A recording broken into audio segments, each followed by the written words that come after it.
Good morning or welcome to this Daily Outlook video and weekly summary on Friday the 16th of December. I trust you well. I hope you had a good morning and a good week so far. It's certainly been another exciting week in the markets with substantial moves south across the board. And looking back, I think there were certainly a lot of opportunities where we could have capitalised more on the trades that we've taken.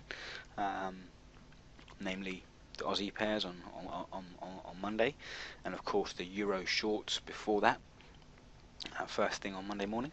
But apart from that, it's been a good week. We were up 3%, and overall, I guess you can't complain. Just a question of maybe a little bit too conservative on those trades where we could have capitalised more. But anyway, let's take a look at what's happened so far today and what's happening in the markets across the board. Well, we have no European news out today. We have no key figures out as such. From Europe, we've got core CPI from the States this afternoon, and we have triple witching day options expiry, so expect some volatility this afternoon on the back of that. This morning we looked at cable and euro dollar short. We looked at the break levels on these two pairs, and I think we did quite well with them overall. For a moment, it did look like the management of cable was a little bit too conservative, and namely, what happened was we looked at this. Let me just get this up in real time. There we are. So we came into the European session with cable trading above the 4-hour 20, consolidating within a very tight range, 15-20 pips above. Our bias has been short and remains short on this pair. So therefore, what do we look for on this? Well, quite simply, a break level is 55.20. A break of that to the downside should trigger some price action south. That's quite simply the thought process this morning, and this forms a break level, a Viper breakout entry on the break itself. So a short position was taken at 55.18 with a 20 pip stop loss above.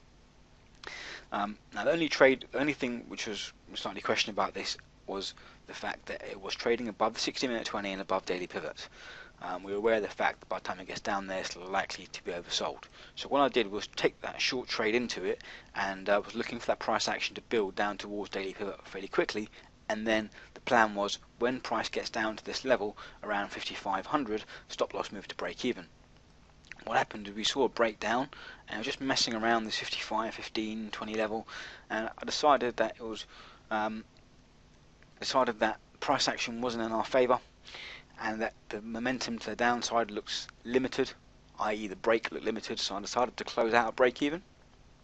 And subsequently we saw a move down towards support here, as you can see, around daily pivot, where I would have moved my stop loss to break even had I still been in the trade. Obviously closed out break even a few minutes beforehand, which at that time looked a little bit questionable on that management. But then we saw the break back above the 60-minute 20, and of course any stop losses at break even will be hit. So in that sense, the trade setup is now invalid. And yeah, that's really all for this morning. We looked at this short down through 55.20. We also had euro dollar penciled in on the watch list for a breakdown through this cluster of support through daily pivot. And we were aware of the fact, good example guys, of the absence of a break level. Now this trend line I've just put in this angle looks to be relevant now, but as of sort of 6:30 this morning, I didn't have this trend line on there as such. I wasn't really looking at that trend line. It was more so, well, okay, if we see a break of the 60-minute 20 and daily pivot around the 130 level, then possibly we can look for a short position with a view to test the lows. But this was not as appealing as cable because we didn't have a break level. We just looked at cable a minute ago. I showed you the break level at 15520. There was no clear break level on euro dollar this morning. So what we were looking for was a clear continuation cross, and I think we did well with that, because now, as a result of the lack of price action to the downside, no surprise, no break level, no breach of support, it's just trickling, and we're going to now see a pullback, and pull back towards the 4-hour 20 potentially, and consolidating within this vicinity for around 130, 130.50. So 50 pip range potentially on euro dollar. However, our bias clearly remains short. We've got lower lows and lower highs. It's just had a big run this week. And would you be surprised to see a bit of a pullback potentially up towards this trend line? No, absolutely not. I would not be surprised to see that. If we fib this entire move, I'm going to take off this. It's been on there all week actually. It's actually just winding me up a little bit. I missed that short trade, but enough of that. You can see if you fib this move from, say, this high up here, it's questionable which high you'd pick. But anyway, let's say if we went from this last high as of Monday, then wouldn't be surprised to see a pullback towards 32.50, the break level, the trend line, the 61.8 fib level. So if that takes place, that in fact would be very appealing for the short, because then we get price at a better level. We then see a consolidation here. We get a major cross north, for us to then get a major cross south. A break level through here will be fantastic. But hold on a minute, we are still some 200 points away from there, and this market still looks very, very weak indeed. So I guess all we can say is that we're looking for a continuation cross through 130, or a pullback towards this vicinity around here, around 132.50, before the next strategic short position on euro dollar. If we see dollar weakness come into play today, then naturally this market is likely to move higher and pull back towards the mentioned level around 32.40, 32.50 is likely. But to stress, yes, we may see that, but my particular bias is for that move to take place and then for a continuation south. So either way, looking for the next short position, whether it be a break of 130 today or Monday morning, or whether it be a pullback towards this vicinity and then the short back down. Of course, it goes without saying that if price breaks above 130.70, above the 4-hour 20, above this high at 130.60, that high there, previous support, resistance, 4-hour 20, there's likely to be an opportunity for one to make some pips on the way up towards 32.40. So, I mean, that will be an early bird play, and if we go through the assessment of that, it hasn't taken place yet, but even if it did break the 4-hour 20 and pull back, would you say that's a significant high? It's not significant, is it? Because it hasn't made any clear break, and I would argue the significant level is the mentioned 132.40. So at that point, it'd be an unconfirmed early bird if it breaks north, but good for potentially 100 odd pips as a pullback of this main trend. So there's three options there, guys. I'm particularly interested in the shorts. The short now, or I say now, on the break south through 130. The short on the way back down following a pullback, or a long position on a break through 30.65, pullback and long. My particular preference is for the shorts, but not ruling out that long as well. So that's what we need to be aware of. There's three potentials there on euro dollar. Aussie dollar. Aussie dollar, it has pulled back towards that 4-hour 20 as mentioned this morning. You know, we have this pullback, and if we put a trend line support in, you probably find some level of overlapping support around pivot, and then the previous low just below that around 90.900. So in effect, Aussie dollar needs to break down through that level before attempting any short positions. So I would like to see a price squeeze here, a consolidation, a really tight consolidation, and my preference, as always, is to get that to take place when pivot is at a higher level, which means Monday morning or Sunday night at the earliest. So that's somewhere through 99.50 odd. If we can get a price squeeze for the rest of today, it's only 9:30, and to be fair, it could easily break this afternoon, but that would be a preference if it was to take place. A preference for a short position, because then we can get short on the break of that 50 level, or a little pullback following the break of 50 with a tight stop loss just above the previous high or above the 4-hour 20, and then we have around 100 or pips trade down towards the previous low, a decent risk reward. So that's what my preference would be on AU. Moving on to sterling yen. GJ is consolidating as well. Hasn't really moved down with any conviction this week. I appreciate we've got lower lows and lower highs, but doesn't seem to be doing anything with any conviction, in my opinion. And that's on the basis that the lows aren't really. Each time it's making a new low, when it's broken through significant support, it's only moving down by 20 odd pips. And this is an aggressive pair. When this pair goes, it can go 150 pips in one candle, and it just doesn't seem to have that conviction to the downside. So on standby for a short position if we see a break of support somewhere through there. I'd like to see a continuation cross take place through 120.70, but as I mentioned yesterday and this morning, it does look a little bit scrappy and probably find better opportunities elsewhere. Euro yen, not too dissimilar. It's kind of consolidating in this 100 odd pip range, 70 pip range, following a big move this week. But as I discussed earlier on in the morning in the live room, we are now trading at key support. We have a potential double bottom support here around 180. I appreciate that's still 100 points away, and we could still see a retest of that level. So not to be dismissed at, not to be sneezed at, if we see a short from where we are now. But generally speaking and strategically, we don't want to be building longer term short positions from here. We're at support, a pullback towards the previous break level, the previous low, previous support to now act as resistance at 102.50 is a probable scenario.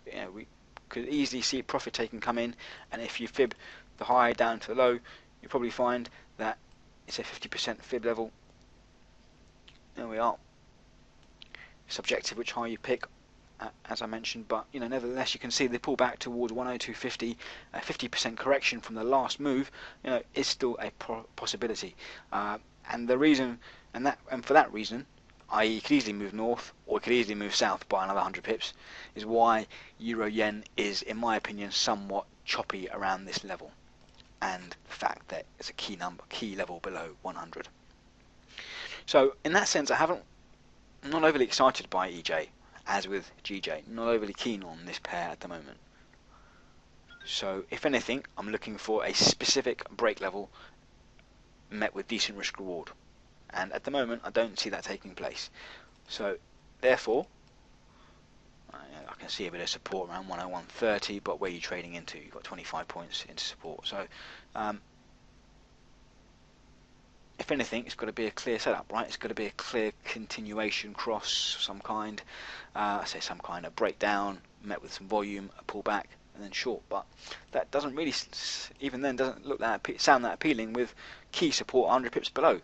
So again, I think we can find better opportunities elsewhere, and I think the dollar pairs look better. Cable and euro dollar look better. I know there's 3 scenarios on euro dollar, but that still looks better to me than euro yen at the moment. I think what's best on EJ is just to be aware of these levels, the fact that it could pull back, it could continue, and then to be on standby for executing one of our setups, whether it be an early bird long or a continuation cross short. I don't know which way it's going to go, but what I do know is if it breaks north through 101.70, then we may see a little opportunity to get long. But let's be clear, it's going to be an unconfirmed major cross. Against the trend, it's going to be unconfirmed, but still there may be an opportunity to take sort of 100 odd pips out of this pullback, and then like EJ, looking for that move north, and then the pullback, and then the break back down, if anything. But there's quite a few options on EJ and EU, and naturally, when there's so many options, just waiting for clarity on one of them, and then we can get involved. AJ. Well, Aussie yen, like Aussie dollar, is pulling back to the 4-hour 20. We've got lower lows and lower highs. Bias is short. Looking for a short entry. And breakthrough a clear level of support, which acts as a break level, is what my intentions would be on this. I don't see that here at the moment. Of course, that needs to be met with decent risk reward as well. So if anything, I would like to see this price squeeze consolidate, form a break level around 77.60 odd or 77.50, and then consider the breakdown depending on risk reward, down towards its previous low. So AU and AJ are very similar, aren't they?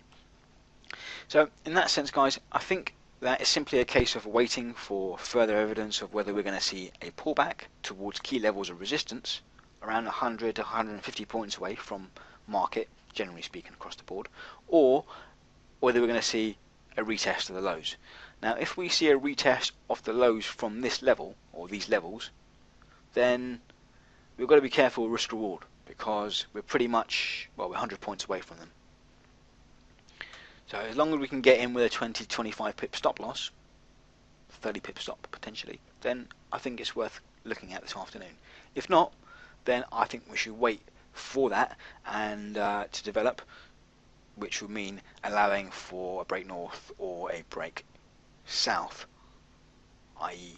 to confirm that we have, or to further reinforce that we have risk reward in our favour.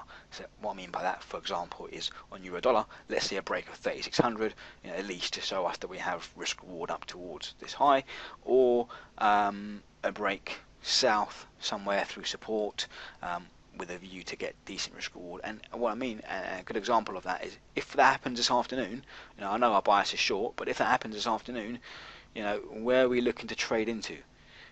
And we've got 60 or pips down to low. It needs to be with a tight stop following a tight consolidation break.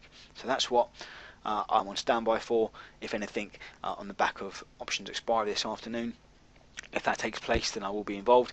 If not, I'm going to be calling it a week. So generally speaking, it's been an exciting week with yen strength, dollar strength, euro weakness. A lot of things happening on the euro front this week. But yeah, P&L wise, it's been a productive week, up 3% so far, and I guess that's reasonable for the week. And overall, I think we could have potentially made more by further capitalising on the Aussies and the Euro pairs earlier on in the week on Monday. That would have given us a much stronger position to be more proactive later on in the week with market money. But overall, content with the week's performance leading into Christmas, with 3% in the bank. Guys, have a great weekend, and I'll see you bright and early on Monday morning. Thanks, bye for now.